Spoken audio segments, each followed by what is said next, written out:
യൂറോയും Copa America കഴിഞ്ഞു. ഇനി back to club football. നമ്മുടെ രണ്ട് പിള്ളേർക്ക് ഒരു ട്രോഫി നേടാൻ സാധിച്ചു. ഗാർനാച്ചോ ആൻഡ് ലിസാൻഡ്രോ കിടിലൻ പെർഫോമൻസ് ആണ് അർജന്റീനയ്ക്ക് വേണ്ടി കാഴ്ചവെച്ചത്. ഇപ്പോൾ റൈവൽ ഫാൻസും അതുപോലെ നമ്മുടെ ഹേറ്റേഴ്സ് പോലും ലിസാൻഡ്രോനെ ടോപ്പ് സെൻറ്റർ ബാക്ക് എന്നൊക്കെ വിളിക്കുന്നുണ്ട്, വേൾഡ് ക്ലാസ് സെൻറ്റർ ബാക്ക് എന്നൊക്കെ വിളിക്കുന്നുണ്ട്. ഇപ്പോൾ കഴിഞ്ഞ ദിവസം ഒരു ഇഞ്ചുറി ആയി പോകുമെന്നൊക്കെ വിചാരിച്ചത്, കാരണം ആങ്കിളിന് എന്തോ പറ്റിയതുപോലെ കുറേ നേരമൊക്കെ ഗ്രൗണ്ടിൽ കിടന്നിരുന്നു. പക്ഷേ ആൾ എണീറ്റ് വന്നു. പ്രത്യേകിച്ച് ഇഞ്ചുറി ഒന്നും ഈ സീസണിൽ ഉണ്ടാവില്ല എന്ന് തന്നെ പ്രതീക്ഷിക്കാം, കാരണം പുള്ളി ഉണ്ടെങ്കിൽ സെറ്റാണ്, നല്ല ഫോമിലുമാണ് നിൽക്കുന്നത്.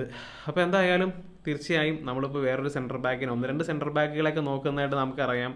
ലിലിറ്റായിട്ടും യൂറോയൊക്കെ ആയിട്ട് ലിങ്ക് ഉണ്ട്. അപ്പോൾ ഇന്ന് ഡേവിഡ് ഓൺസ്റ്റീൻ പറഞ്ഞ കാര്യം എന്താണെന്ന് വെച്ചാൽ, നമ്മൾ ഇവർ രണ്ടുപേരെയും സൈൻ ചെയ്യാൻ സാധ്യതയില്ല, ഏതെങ്കിലും ഒരാളെയാണ് സൈൻ ചെയ്യാൻ സാധ്യതയുള്ളൂ എന്നാണ് പറയുന്നത്.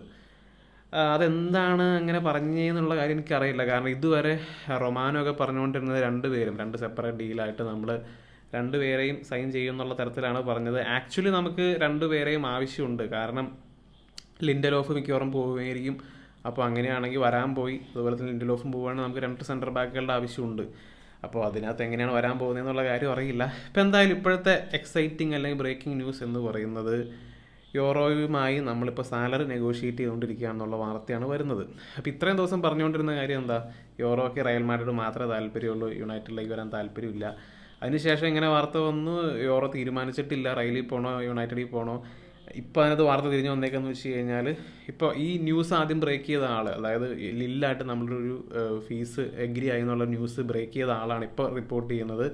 ഇപ്പോൾ റയലിനേക്കാളും മുമ്പിലാണ് ഇപ്പോൾ യുണൈറ്റഡ് നമ്മൾ സാലറി നെഗോഷിയേറ്റ് ചെയ്തുകൊണ്ടിരിക്കുക എന്നുള്ള തരത്തിലൊക്കെ പറയുന്നുണ്ട്. ഇതിൻ്റെ സത്യാവസ്ഥ എന്താണെന്നുള്ള കാര്യം എനിക്കറിയില്ല, കാരണം 2 രീതിയിൽ സിറ്റുവേഷനെ കുറിച്ച് പറയും. ഈ ജേർണലിസ്റ്റിനെ പറ്റി യാതൊരു പരിചയവും അല്ലെങ്കിൽ മുമ്പ് കേട്ടിട്ടേ ഇല്ല, ആദ്യമായിട്ടാണ് ഇങ്ങേരുടെ പേര് കേൾക്കുന്നത്. അപ്പോൾ ആ ഒരു ന്യൂസ് ആദ്യം റിപ്പോർട്ട് ചെയ്ത ഇദ്ദേഹമാണ്, അത് റിലയബിൾ ആയിരുന്നു. ഇപ്പോൾ വരുന്ന കാര്യം 2 രീതിയിൽ കാണുന്നതെന്ന് വെച്ച് കഴിഞ്ഞാൽ, ഒന്നെന്ന് വെച്ചാൽ ഇപ്പോൾ ഇത് സത്യമായിരിക്കാം, ആക്ച്വലി നമ്മൾ സാലറി ഡിസ്കസ് ചെയ്യുന്നുണ്ടാവാം. രണ്ടാമത്തെ കാര്യം എന്ന് വെച്ച് കഴിഞ്ഞാൽ, ഇതൊരു പക്ഷേ റയൽ മാഡ്രിഡിനെ കൊണ്ട് ബിഡ് ചെയ്യിപ്പിക്കാനുള്ള അവരുടെ ഒരു പ്രഷർ ടാക്ടിക്സ് ആയിരിക്കും, അല്ലെങ്കിൽ ഈ യൂറോയുടെ ഭാഗത്തുനിന്നോ അല്ലെങ്കിൽ ലിന്നിൻ്റെ ഭാഗത്തുനിന്നോ അവരുടെ ഭാഗത്തുനിന്നുള്ളൊരു പ്രഷർ ടാക്ടിക്സ് ആവാനും സാധ്യതയുണ്ട്.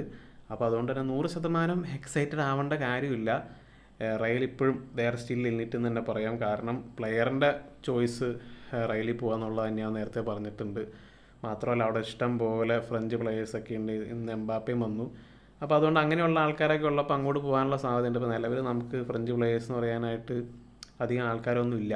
ഈ വാർത്ത പുറത്തുവിട്ട ജേർണലിസ്റ്റിൻ്റെ പേര് നബിൽ ഡെലിറ്റ് എന്നാണ്. അപ്പോൾ എന്താണ് സംഭവിക്കാൻ പോകുന്നതെന്നുള്ള മിക്കവാറും വരും മണിക്കൂറുകളിൽ അറിയാം. ഇനിയിപ്പോൾ സാലറിയാണ് എഗ്രി ചെയ്യണമെങ്കിൽ ഹിയർ വി ഗോ ഉടനെ വരും, കാരണം ഫീസൊക്കെ ഓൾറെഡി ഫിക്സ് ചെയ്ത് വെച്ചേക്കണതാണ്. അതാണ് ഏറ്റവും ഡിഫിക്കൽട്ട് പാർട്ട്. അപ്പോൾ ആ കാര്യമൊക്കെ നമ്മൾ ആദ്യമേ ചെയ്തു. അപ്പോൾ അതുകൊണ്ട് തന്നെ എന്തെങ്കിലും ഒരു തീരുമാനം എനിക്ക് തോന്നുന്നു 1-2 ദിവസത്തിനുള്ളൊരു തീരുമാനം ആവുമെന്ന് തന്നെയാണ് ഫീൽ ചെയ്യുന്നത്. So let's wait and see. ഇപ്പോൾ ഡിലിറ്റിൻ്റെ കാര്യം അതും എന്തോ. അപ്പോൾ അതിൻ്റെ ഇടയ്ക്ക് തന്നെ മറ്റൊരു വാർത്ത ഇന്നലെ വന്നതെന്ന് വെച്ച് കഴിഞ്ഞാൽ, നമ്മൾ ജൊനാഥൻ ടാക്ക് വേണ്ടിയിട്ടൊരു എൻക്വയറി നടത്തി എന്നുള്ള തരത്തിൽ ഇന്നലെ പ്ലറ്റൻബർഗ് റിപ്പോർട്ട് ചെയ്യുന്നുണ്ടായിരുന്നു, സ്കൈ ഒക്കെ റിപ്പോർട്ട് ചെയ്യുന്നുണ്ടായിരുന്നു. അപ്പോൾ ആക്ച്വലി ബയണിന് എല്ലാ കളിയും കാണുന്ന ഒരു സുഹൃത്ത് എൻ്റെ അടുത്ത് പറഞ്ഞത്, എങ്ങനെയാണ് ജൊനാഥൻ ടാനെ നിങ്ങൾ സൈൻ ചെയ്യുക, അങ്ങനെയുള്ള രീതിയിലൊക്കെയാണ് പറയുന്നത്. കാരണം അവർക്ക് പലർക്കും ടാനെ സൈൻ ചെയ്യാൻ അത്ര താല്പര്യമില്ല. എൻ്റെ റീസൺ പറയണമെന്ന് വെച്ച് കഴിഞ്ഞാൽ, ടാ ചിലപ്പോൾ 90 മിനിറ്റ് നന്നായിട്ട് കളിക്കും, ഏതെങ്കിലും ഒരു മിനിറ്റിൽ എന്തെങ്കിലും മിസ്റ്റേക്ക് കാണിക്കുക, എറർ കാണിക്കും. അപ്പോൾ അങ്ങനെ ഒരു എറർ പ്രോൺ ആയിട്ടുള്ളൊരു പ്ലെയർ ആണെന്നാണ് ടാനെ പറ്റി പറയുന്നത്. അപ്പോൾ അവർ തന്നെ പറയുന്ന കാര്യം, മെറിക് ടയറും അതുപോലെ തന്നെ ഡിലിറ്റൊന്നും എററൊന്നും വരുത്തി കണ്ടിട്ടില്ല എന്നുള്ള കാര്യമാണ് പറയുന്നത്. അപ്പോൾ അങ്ങനെ ഒരു കാര്യം ടായെക്കുറിച്ച് കേൾക്കുന്നുണ്ട്, അല്ലെങ്കിൽ ബുണ്ടസ്ലീഗ ഫോളോ ചെയ്യുന്ന ആൾക്കാരുടെ അടുത്ത് കേൾക്കുന്നുണ്ട്. എന്തായാലും മൂവിങ് ഓൺ, മറ്റു വാർത്തകളിലേക്ക് പോയി കഴിയുമ്പോൾ, കമ്പവാല ക്ലബ്ബ് വിട്ടുപോയി, ഏതാണ്ട് 10 മില്യണിനടുത്ത് നമുക്ക് കിട്ടും. അപ്പോൾ ഈ റയലിലേക്കാണ് പോകുന്നത്. നമുക്കൊരു ബൈ ബാക്ക് ലോസ് ഒക്കെ ഉണ്ട്. ഇനി ഇവനെങ്ങാനും ടോപ്പ് പ്ലെയർ ആയിക്കഴിഞ്ഞാൽ നമുക്ക് തിരിച്ച് മേടിക്കാൻ പറ്റും. അതുപോലെ സാൻജോ നിൽക്കാൻ പോവുകയാണ് എന്നുള്ള തരത്തിൽ സാൻജോയും ടെൻഹാഗും തമ്മിൽ ടേംസിലെത്തി. അപ്പോൾ ഇന്നിപ്പോൾ വരുന്ന വാർത്ത എന്ന് വെച്ചാൽ, there is expectation that Sanju may stay എന്നുള്ള തരത്തിലാണ് പറയുന്നത്. സാൻജോനെ നിർത്തണം വേണ്ട. ഇപ്പോൾ 3 കൊല്ലത്തോളമായി, ഇതുവരെ എത്ര കളി കൺസിസ്റ്റൻ്റ് ആയിട്ട് നമുക്ക് നല്ല രീതിയിൽ പെർഫോം ചെയ്ത് കണ്ടിട്ടുണ്ട്, അത് തന്നെ കണ്ടിട്ടില്ല. അപ്പോൾ 10, 30, 40 മില്യൺ ഇവനെ കൊടുക്കാൻ പറ്റുമെങ്കിൽ അതായിരിക്കും ഏറ്റവും നല്ലത്. സാൻജോനെ ഇനി പിടിച്ച് നിർത്തി ചാൻസ് കൊടുക്കുന്നതിൽ പ്രത്യേകിച്ച് അർത്ഥമുണ്ടെന്ന് തോന്നണില്ല.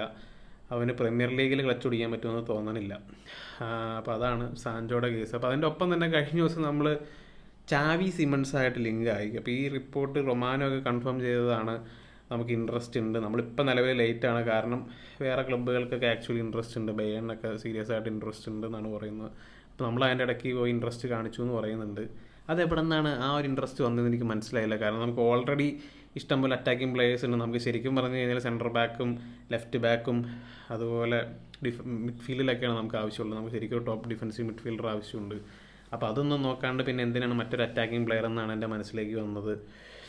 ഇപ്പോൾ ചാവി സിമൺസ് ഒരു പക്ഷേ അതിൻ്റെ പിന്നിലുള്ള ആൾ എന്ന് വെച്ച് കഴിഞ്ഞാൽ വാൻ നിസ്റ്റൽറോയ് ആയിരിക്കും. കാരണം അദ്ദേഹത്തിൻ്റെ അണ്ടറിൽ കളിച്ചുകൊണ്ടിരുന്ന ഒരു പ്ലെയറാണ്. അതുപോലെ ഈ ഒരു പോസ്റ്റും ചാവി സിമൺസ് ഇട്ടിരുന്നു. അപ്പോൾ അതുകൊണ്ട് തന്നെ ഇവർ തമ്മിൽ നല്ല കണക്ഷൻ ഉണ്ടെന്ന് തോന്നുന്നു. അപ്പോൾ ഒരു പക്ഷേ വാൻ നിസ്റ്റൽറോയ് റെക്കമെൻഡ് ചെയ്തതായിരിക്കാം.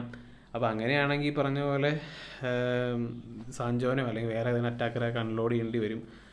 അപ്പോൾ അതിലെന്താ സംഭവിക്കാൻ പോകുന്നതാണ്. അതിൻ്റെ ഒപ്പം തന്നെ ഇപ്പോൾ ഇന്ന് വന്ന വാർത്തയാണ് മാർസലും ഗ്രീൻവുഡും ഒക്കെ ആയിട്ട് നമ്മളൊക്കെ ആയിട്ട് ഒരു എഗ്രിമെൻ്റ് ആയിട്ടുണ്ട്. അപ്പോൾ ഏതാണ്ട് 25 മില്യണും പിന്നെ വേറെ കുറച്ച് ആഡോൺസും കിട്ടും. പിന്നെ 50% സെല്ലോൺ ക്ലോസ് ഒക്കെ നമുക്ക് കിട്ടും.